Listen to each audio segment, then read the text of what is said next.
Good morning students, class 12th business studies. बच्चों, last time हमने chapter 2.1 principles of management के sir Henry फेवल के out of 14 principles 8 principal किए थे till centralization and decentralization.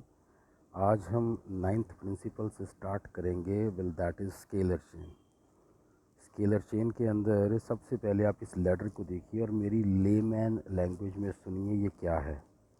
Scalar chain ये कहता है कि सपोज़ आपके पास ये एक ऑर्गेनाइजेशन है, ये दूसरी है, ये एक फैक्ट्री है, ये दूसरी फैक्ट्री है, ये एक स्कूल है, ये दूसरा स्कूल है, आप ऐसे समझ लो। कहता है अगर इस एम्प्लॉय ने इस एम्प्लॉय से बातचीत करनी है या कोई कम्युनिकेशन करनी है, तो जब तक ये अपने बॉस से, ये अपने बॉस से, ये अपने बॉस से, ये अपने बॉस से, ये अपने बॉस से, मेन बॉस से परमिशन नहीं लेता और ये आगे परमिशन को रूट करके यहाँ तक नहीं भेजता, तब तक ये दोनों बातचीत नहीं कर सकते। यानी कि मान लो दिस वन इज़ चेयरमैन, ये डायरेक्टर है, ये प्रिंसिपल है, ये वाइस प्रिंसिपल है, ये टीचर है और ये पीएन है। अगर इस पीएन ने इस पीएन से बात करनी है तो पहले ये इससे परमिशन लेगा, ये इससे परमिशन ग्रांट करवाएंगे, ये इनसे करवाएंगे, ये इनसे करवाएंगे, ये इनसे करवाएंगे, ये इनको परमिशन करेगा, ये इनको देगा, ये इनको देगा, ये इनको देगा, ये इनको देगा। जब ये परमिशन ऐसे रूट होगी तब ये दोनों बातचीत कर सकते हैं। ये फ्यूल का स्केलर चेन है और इसको फ्यूल का लेडर बोलते हैं। जो चीज़ मैंने आपको समझाई है बेटे, ये लेडर का एक्सप्लेनेशन आपको फॉर एग्जांपल में यहाँ पर दिया हुआ है। एक्चुअली में इसका गैंग प्लैंक का क्या मतलब है? गैंग प्लैंक जो होता है इतने बड़े प्रोसीजर का एक अपवाद है, ये एक एक्सेप्शन है। एक्सेप्शन के अंदर वो क्या कहता है? कहता है सपोज़ इस एम्प्लॉय ने इस एम्प्लॉय से बात करनी है तो ये सिर्फ अपने बॉस से परमिशन ले ले और ये अपने बॉस से परमिशन ले ले, आगे तक जाने की ज़रूरत नहीं है और ये दोनों कम्युनिकेट कर सकते हैं। This is one of the exception of basically fuels that odd principle. This is your 9th principle. Positive effect और नेगेटिव इफेक्ट जो होते हैं ये तकरीबन सेम होते हैं। अगर पॉजिटिव है कि अगर ऐसा चलोगे तो फ्लो जो है ऑर्डरली रहेगा, नहीं तो डिसऑर्डर आ जाएगा फ्लो ऑफ कम्युनिकेशन में। अगला है ऑर्डर।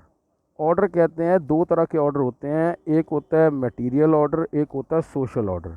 मटेरियल ऑर्डर और सोशल ऑर्डर में क्या फ़र्क है देखिए। कहता है मटेरियल ऑर्डर होता है हर सामान अपनी जगह पे हो और सोशल ऑर्डर होता है हर आदमी अपनी मनपसंद पोजीशन पे हो as per his own choice of work या उसकी कैपेबिलिटी के हिसाब से।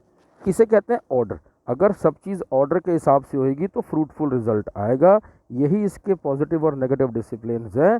पॉजिटिव डिसिप्लिन है कि बेटर डिसिप्लिन रहेगा, अगर अप्लाई नहीं करोगे तो डिसऑर्डर रहेगा। इक्विटी क्या है?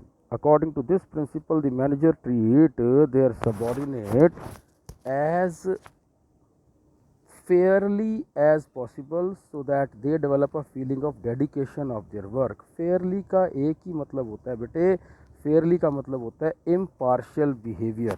आपका एक impartial behavior होना चाहिए दो एम्प्लॉयज़ के प्रति। ऐसा नहीं है कि you are if basically known to one तो आप उसके अगेंस्ट या उसके फेवर में कुछ एक्स्ट्रा करेंगे।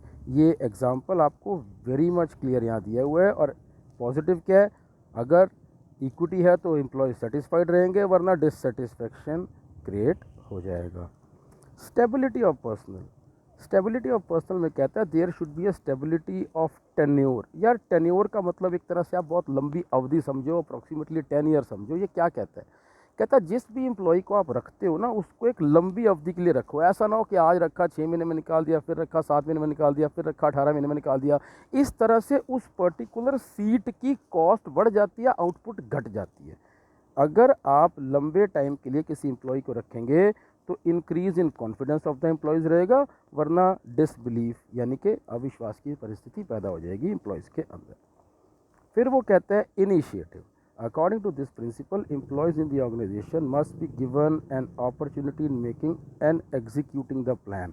मेकिंग एंड एग्जीक्यूटिंग का मतलब ये होता है कि आपने सारे एम्प्लॉयज़ को एक इनिशिएटिव देना है काम करने का, उनका मनपसंद मौका देना है, उनको पार्टिसिपेट करवाना है। अगर ऐसा करोगे तो एम्प्लॉयज़ की थिंकिंग पावर में मतलब बेसिकली इंक्रीज़ रहेगा, अदरवाइज डिक्लीन रहेगा। सोचना समझना बंद कर देंगे, अपना दिमाग लगाना बंद कर देंगे, जो कहा वो कर दिया। तो अगर खुद उनको कोई रिस्पॉन्सिबिलिटी दोगे तो they will develop mentally also. Spirit डीकॉप, सीधा सीधा इसका एक ही मतलब है टीम वर्क.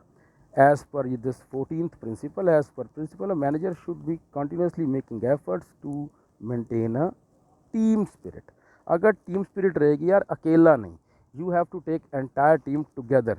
अगर सबको इकट्ठा लेके चलोगे तो पॉजिटिव इफेक्ट क्या कहता है, कहता है स्वीट रिलेशनशिप बन गए, और अदरवाइज बिटर, मतलब कि बेसिकली रिलेशनशिप प्रॉपर नहीं रहेंगे. बेटे कंक्लूजन क्या है, clarifying the principles of management, Fayol has pointed out that since management is related to human beings nothing can be said with a sense of finality. what principles are to be applied at what time and what situations and to what degree or to what extent it depends on the experience, efficiency, decision making power of a manager. कौन सा principal किस स्थिति में apply करना है या नहीं करना है, ये कुछ हार्ड एंड फास्ट रूल नहीं है, ये आपकी मैनेजर की मेंटल सेंस पे बेसिकली डिपेंड करता है. बेटे की कॉन्सेप्ट्स हैं, आप इसको डिफर क्वेश्चन समझ लो. मैंने आपको एक तरह से इसके 3 ही क्वेश्चन बोले हैं. पहला क्वेश्चन ये था कि मीनिंग और कैरेक्टरिस्टिक्स, दूसरा था सिग्निफिकेंस जिसको हम इम्पोर्टेंस कहते हैं, तीसरा है ये 14 principles. Just go to the principles and learn and better write these principles, make a notes of these principles and different questions in your copy. In next lecture we'll start up with the next chapter.